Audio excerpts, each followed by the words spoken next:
in society. It's really been a name of theirs.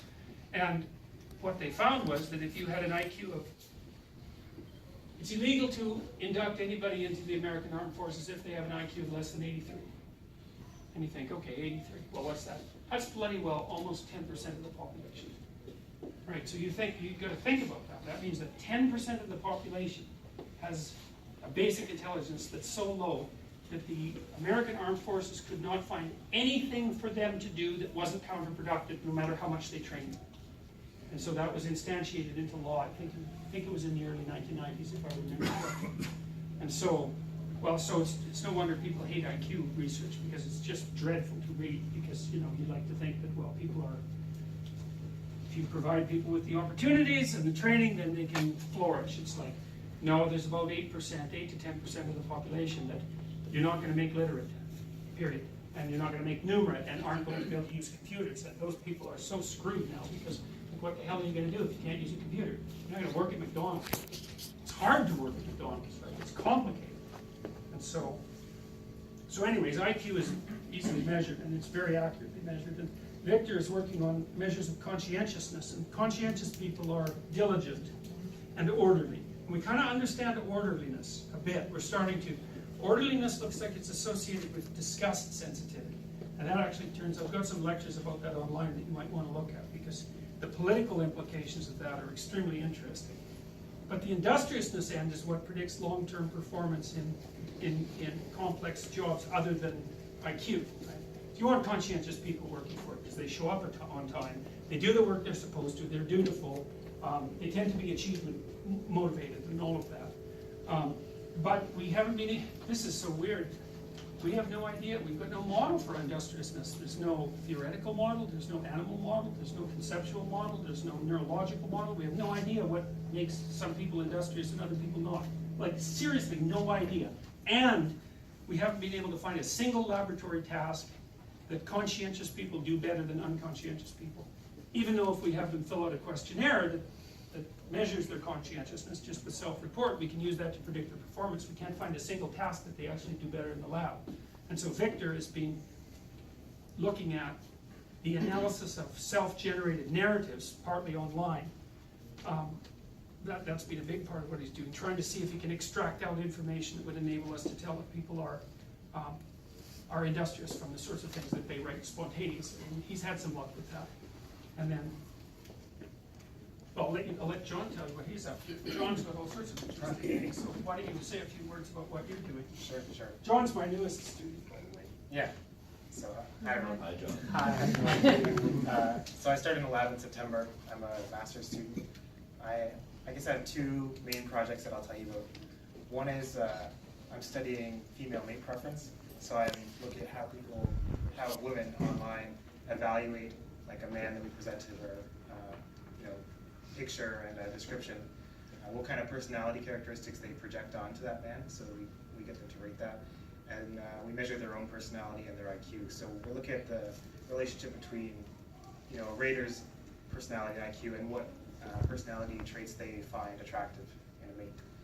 So the strongest finding was that just high IQ women rate everyone way lower.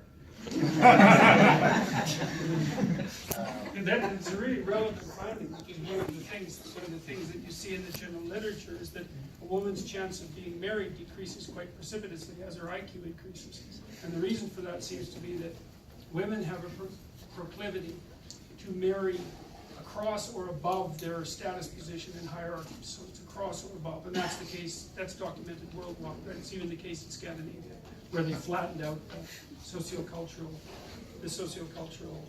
differences between men and women to quite a great degree. So women tend to go for guys who are about 5 years older than average, than they are across the world, and they look for people who are not so much in a position of socioeconomic stability, but who manifest the characteristics that indicate that they're likely to be in a position like that, which is even smarter, right? Because it's better to go, if you're interested in having somebody who can help you, it's better to go after someone who's helpful rather than someone who's rich. Because a rich person can lose their money, but a helpful person stays helpful. So it's smarter to go, and so part of the reason that women use indicators of socioeconomic status as indicators of attractiveness isn't because they're after wealth, it's because they're after indications of productivity and generosity. And the reason they're like that is because, well, it's because they have to bear a higher proportion of the responsibility when it comes to pregnancy and early child care, and they're looking at a way of like balancing out the scales, essentially. So, yeah, but so John's research, that this is the first time we saw this sort of thing, is that the high IQ women, they just price themselves on the market fundamentally. And you actually see this, it's quite a remarkable phenomenon, because what you do see happening is that high IQ, high conscientious, career-oriented women don't have any kids. What's the age range? I allowed anyone over 18 to take the survey. In my replication, I'm going to limit it to people who are actually, in the age range that we would expect to be like seeking a mate, have children. But right now, I've got like people from 18 to 70 on the study. And so, we were also thinking, well, if you show a woman a picture of a man, John alluded to this, and she says he's attractive, then the question is, well, what personality traits does she think he has? Because that way we can start to infer what women think about from a personality perspective if they assume that someone's attractive. And you can imagine, if you go to a party and you meet someone who's attractive, you make a bunch of assumptions about their personality, usually positive assumptions. But the question is, what's the structure of those positive assumptions? And so that's the other thing that John is hoping to sort out.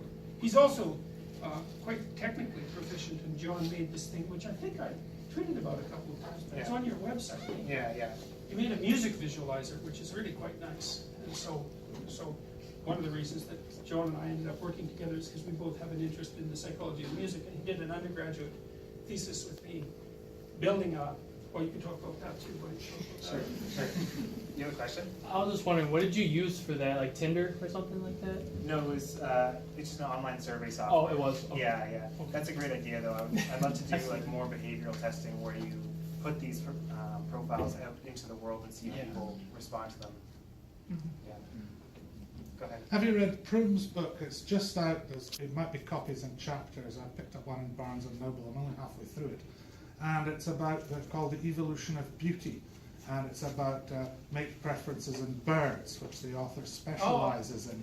And then Prum, did you say? Prum, P-R-U-M. I don't know if it's Prum or Prum. Oh, I see. I think it's Roger Prum. He's in Yale. And he has got this thing about, he had this research into how female birds choose mates, and birds of paradise, and God-coloured tropic birds, and mating dances, and that sort of stuff. And there's even a baby outside the bathwater thing, baby out of the bathwater thing, because he had a section about duck sex, which is really quite interesting. And there's all sorts of violence in there that would have all the guys in this room locked up if they tried it. And apparently, well, this loops back to a few things you were saying about cutting off funding for research, because it was something that Sean Hannity picked up as useless sort of things that academics get up to, duck sex. Yeah. And instead of all the real rubbish about all the post-scholarship rubbish and postmodernism, he honed in on this one, which was a bit sad. Yeah, well, it's very... But the bit I haven't read yet is about human mate choice. Yeah. Well, it's very rare that any biological study doesn't have utility in understanding people. So there's these birds called bowerbirds. I don't know if you know about them, but those things are cool. They're worth looking up. So the bowerbirds, this is how they work. So the males make these incredibly ornate nests, and near the ground. So they're kind of like a hammock almost, and very nicely put together. So they make them in the background, and then they'll take a stick in their beak and they'll sweep the front yard, so it's really clean and flat. And then they make a little artistic presentation, and so they'll go like gather a bunch of blue flower petals and make a little blue section, and maybe they'll find some red flower petals and put the red one behind it, and put a nice little yellow stripe, and like they make an area about this big. And there's usually quite a number of bowerbirds in the district where this is happening. And then when they've done all that, the females come along and they take a look at the and then it's really interesting watching them. They stand back and they use one eye like the birds, and they check it out and they check it out, and they'll go off. And where do bowerbirds live? Where are they found? They're tropical. Where in the tropics? I think they're South American. Okay, because the book's mostly South American, but Suriname and that. Yeah, I think they're South American. So, if the male bowerbird attracts like 3 or 4 females and they all fly off, then he erases his little artistic production and maybe deconstructs his hammock and makes another one because he didn't manage it very well. But it's a good indication as well of the utility of strange biological research, because the thing is, those female bowerbirds, generation after generation, are selecting the males to be more and more creative. Yeah. So, and it's something that human females have done to male humans as well. It's generation after I generation. shouldn't selected admit them. this, but I haven't read that part of the book yet. I didn't get it very long. Yeah, well, bowerbirds, man, they're really cool. And they're little front yard things. They make quite nice little artistic productions, I think, especially given that they're just birds. You know, you've got to use a slightly different criteria, but they're really quite good at it. So it's quite cool. So, It seems like some of that mate selection, not the bird stuff, would be, wouldn't the advertising people have kind of gone into that? oh God, they're all over. I mean, you see this. I mean, almost everything that the advertisers do to link sex to products is based on evolutionary biology. And there's lots of things we know about what makes human beings attractive to one another. So one of them is bilateral symmetry. So one of the things you do when you first meet someone, you do this right away, you look at how symmetrical they are, and the more symmetrical they are, the more attractive you find them. And the reason for that is that if you had neurodevelopmental abnormalities, then you become now accidents and that sort of thing can do it too, but neurodevelopmental problems will produce asymmetry. And you see this throughout the animal kingdom, like there are butterflies that will not mate with other butterflies if they deviate from symmetry from like 1/10 of a millimeter. It's tiny, tiny deviations. And then for men, there's like females find men more attractive.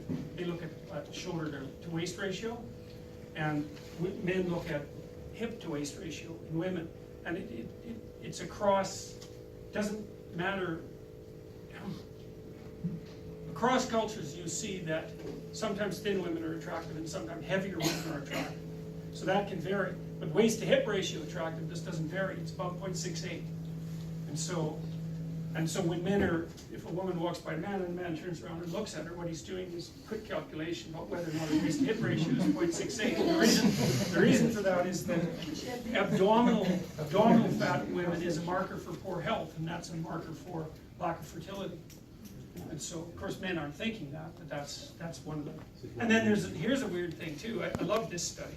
It shows you how complicated people are. So imagine that you take a group of asymmetrical men, have them take a shower, and have them wear a t-shirt for an hour or two. And then you do the same thing with a group of symmetrical men.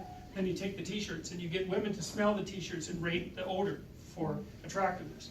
They like the smell of the symmetrical men better. And women also prefer the smell of men who have Rh blood factors that won't produce, you can get Rh incompatibility that can really cause trouble at the moment of birth between the fetus and the mother. And women don't like the smell of men whose Rh factors will produce that consequence at birth. With them? Yeah, Specifically with them, to them. specifically. Yeah, they don't know that. They have no idea that that's what's going on. But it just shows you how complicated mate preference really is and how it's determined by things that, like smell, I think it's determined by smell to a degree that we just can barely begin to investigate. And the animal studies are really good for elucidating those sorts of mechanisms. So, I think the smell thing would also have some aspects. would It would also have some deterrence as well. Yes, definitely. Oh, for sure. No doubt about it. I mean, because people who are well, unclean, let's say, or who are sick often smell bad, and so and that's often a hint, that it's dangerous to be around them. They So, wouldn't have to be conscious. right. Well, if it's bad enough, it's conscious, but it can operate at a pretty unconscious level too. Like our sense of smell is a lot better than we think it is. We don't rely on it very much because we're more visually oriented. Most animals are almost 100% smell oriented, and one of the things that differs between human beings and animals is that we're really visually oriented, but smell still plays a big role. So, yeah. I'd be happy to answer questions if you guys have questions. If you want to do this for a while, we can do that.